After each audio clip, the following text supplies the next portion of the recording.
حضور کے صحابہ وہ ڈٹ کے اب سرکار نے سب کو جمع فرمایا، اور جمع کرنے کے بعد سرکار دو عالم نبی پاک صلی اللہ علیہ وسلم نے صحابہ کو چل کا طریقہ بتایا، اور صحابہ کو جمع کر کے نوجوانوں کو حضور نے دعوت بتائی، فرمایا اس طرح یوں تم نے حملہ کرنا ہے، اس طرح تم نے یوں تیر چلانا ہے، اس طرح تم نے جناب نیزہ اٹھانا ہے، اس طرح تلوار اٹھانی ہے، اور سرکار نے سارا وہ معاملہ کر کے پھر حضور نے 50 مجاہدوں کا ایک دستہ بنایا، عبداللہ بن زبیر رضی اللہ تعالیٰ عنہ کی قیادت کی، اور سرکار نے فرمایا یہ ساتھ ایک چھوٹا سا درہ ہے، اس درے کے اوپر تم نے ڈٹے رہنا ہے یہاں تک کہ جب تک میں حکم نہ دوں تم نے اس درے کو نہیں چھوڑنا، چاہے ہمیں شکست ملے چاہے ہمیں فتح ملے، لیکن تم نے صحابہ اس درے کو نہیں چھوڑنا، اور حکم دیا فرمایا سفید وردیاں پہن کے کھڑے ہو تاکہ پتہ چلے کہ یہ مجاہد ہیں، یہ جہاد والے ہیں اور مرد مجاہد ہیں۔ تو جو بدر کے مقام پر آئے تھے حضور کی مدد کے لیے، ان کے سر پہ جو نشانیاں تھی وہ پیلے کلر کا امامہ تھا۔ یہ میں نے جو رمضان شریف میں بدر کا واقعہ آپ کو بتایا تھا، میں نے وہاں پورے تفصیل سے آپ کو بتایا تھا کہ جو صحابہ تھے ان کے سروں پر بھی پیلے رنگ کے امامے، اور جو فرشتے آئے تھے وہ بھی پیلے رنگ کے امامے پہن کے آئے، اور بدر کے واقعے پر میرے نبی کے سر پہ بھی کالا امامہ تھا، مولا علی کے سر پہ بھی کالا امامہ تھا۔ میرے نبی نے فرمایا یہ کالا امامہ یہ فتح کا نشان ہے،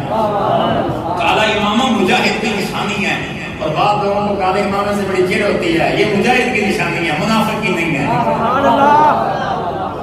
یہ مجاہد کی نشانی ہے، منافق کی نہیں ہے۔ حضور نے سب کو طریقہ بتایا، بتانے کے بعد حضور نے ہاتھ اٹھائے اور آسمان کی جانب منہ کر کے عرض کیا، اے اللہ میں نے، اے میرے بندہ تم گواہ ہے نا کہ میں نے انہیں سمجھانے میں اپنا فرض ادا کر دیا ہے،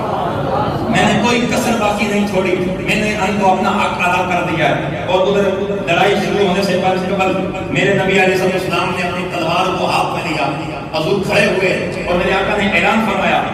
میں یقین هذا السیف بحقہ، اور ہے کوئی تم میں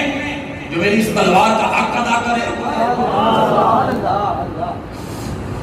ہے تم میں کوئی جو میری اس تلوار کا حق ادا کرے؟ صحابہ میں سے حضور کے صحابی حضرت ابو دجانہ، حضرت ابو دجانہ رضی اللہ تعالیٰ عنہ تڑپ کے اچھل کے کھڑے ہوئے، حضور میں ہوں نا، میں ہوں نا، حضور اس کا حق کیا ہے؟ میرے نبی نے فرمایا اس کا حق یہ ہے کہ تم جہاں اس کو لے کے دشمن کے مقابلے میں نکلے۔ میرے نبی نے فرمایا ابو دجانہ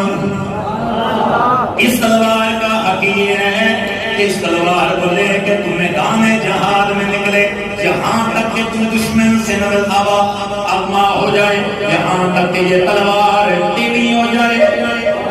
یا تم شہید ہو جائے، یا اگلوں کو فی الفور جہنم فی واصل جہنم کر دے۔ فرمایا اس تلوار کا یہ حق ہے۔ میرے نبی کا غلام ابو دجانہ کھڑے ہو گئے، عرض کرنے لگے یا رسول اللہ اس حق پہ میں یہ تلوار لینے کے لیے تیار ہوں۔ اور حضرت ابو دجانہ میرے نبی کا یہ غلام ہے، میرے نبی کا یہ صحابی ہے، حضرت ابو دجانہ رضی اللہ تعالیٰ عنہ حدیث پاک کے اندر آتا ہے کہ آپ کے پاس سرخ رنگ کا ایک رومال ہوا کرتا تھا، سرخ رنگ کی ایک چادر ہوا کرتی تھی، سرخ رنگ کا ایک کپڑا تھا۔ جب آپ میدان جہاد میں نکلتے اس کپڑے کو آپ اپنے ماتھے پہ باندھ لیتے،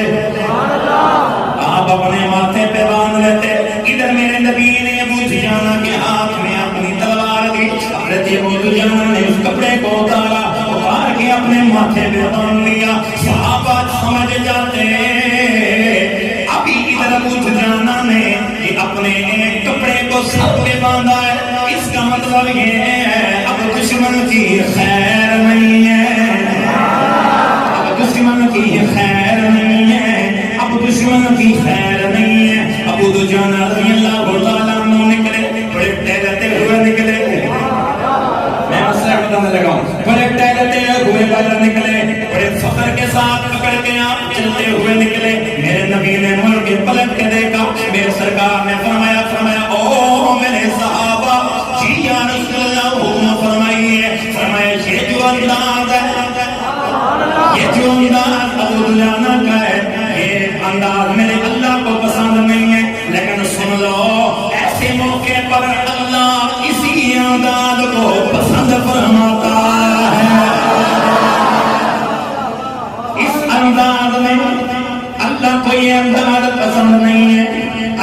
یہ انداز پسند نہیں ہے، لیکن میرا اللہ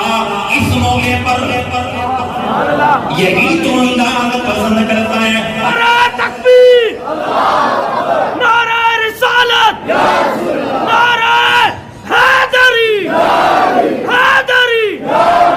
میرے نبی کا غلام حضرت ابو دجانہ رضی اللہ تعالیٰ عنہ تلوار میرے نبی کی لی میدان جہاد کے اندر پشتوں کے پشتے لگ رہے ہیں،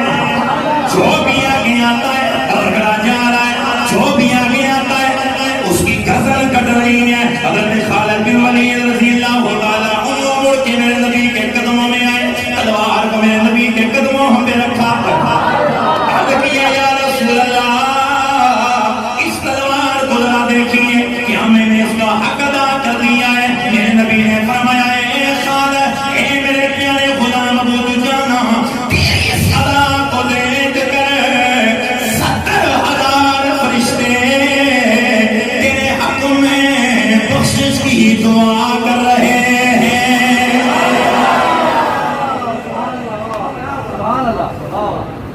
اے ابو دجانہ، 70,000 فرشتے تیری اس ادا کو دیکھ کے تیرے حق میں دعا کر رہے ہیں، تیرے حق میں دعا کر رہے ہیں، کیوں نے حق ادا کر دیا سونے۔ یہ ہے میرے نبی کے غلاموں کا جذبہ ایمان، یہ ہے میرے نبی کے غلاموں کا جذبہ جہاد۔